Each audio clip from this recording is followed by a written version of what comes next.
اللہ نے درویش تھے دلی کے، بہت سارے لوگ مرید تھے، ایک بڑا خدمت گزار مرید تھا، مزدوری کرتا تھا، غریب تھا، تو 6 بیٹیاں تھیں اس کی۔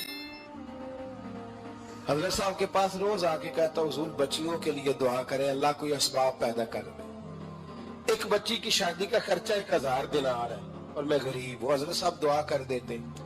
خانقاہ شریف کے تھوڑے ہی فاصلے پر حضرت جہاں بیٹھ کے مریدوں کی تربیت کرتے تھے، اس سے تھوڑا ہی فاصلے پر نا ایک عیسائی رہتا تھا، بڑا مالدار تھا، بڑی سارے اونٹ، گائیں، بھیڑ، بکریاں رکھی ہوئی تھی، اور حضرت شرف الدین رحمت اللہ علیہ کی بڑی مخالفت کرتا تھا۔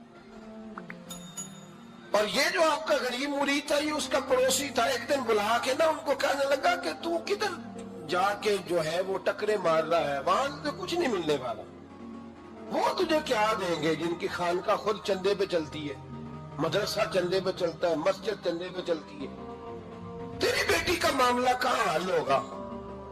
تو اس درویش نے کہا کہ تو میرے پیر کو نہیں جانتا، تو مجھے میرا محبوب نہیں ڈٹھا، تو پتہ نہیں نا، تو اس رستے کا مسافر نہیں، تو نہیں جانتا، ان کا بس چلے نا تو وہ ہر قیمت میں میری بیٹیوں کی شادی کرا دے۔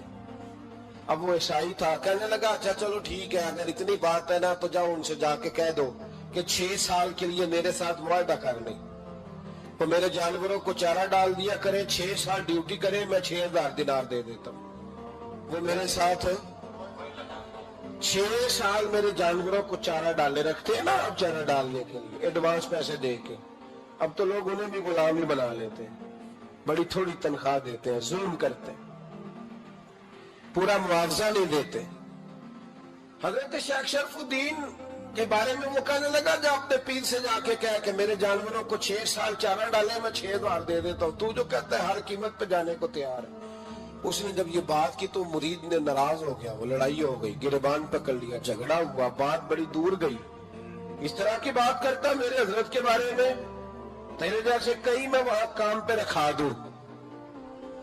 جب بڑی بحث ہوئی، بات محلے میں، علاقے میں پھیل گئی، دنیا نے سن لی، تو شیخ شرف الدین تک بھی پہنچ گئی۔ اس طرح جھگڑا ہوا ہے، لوگ سو گئے عشاء کی نماز کے بعد۔ حضرت صاحب نے نا سر پہ کپڑا لیا، اس عیسائی کے دروازے پہ دستک دی، وہ باہر آیا، فرمانے لگے لوگ تو سوچ سمجھ کے ملازم رکھتے ہیں، تو نے بھی تو سوچ ہی لیا ہوگا، تبھی تو مجھے آفر کی ہے، تو اپنی آفر پہ قائم ہے، واقعی مجھے رکھ لے گا اور 6000 دینار دے دے گا؟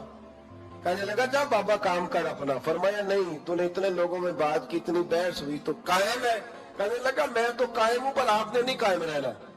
فرمایا میں سوچ سمجھ کے آیا ہوں۔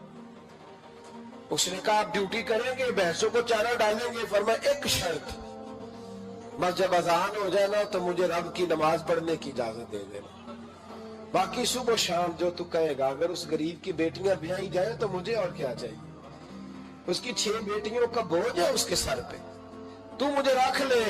اللہ اکبر۔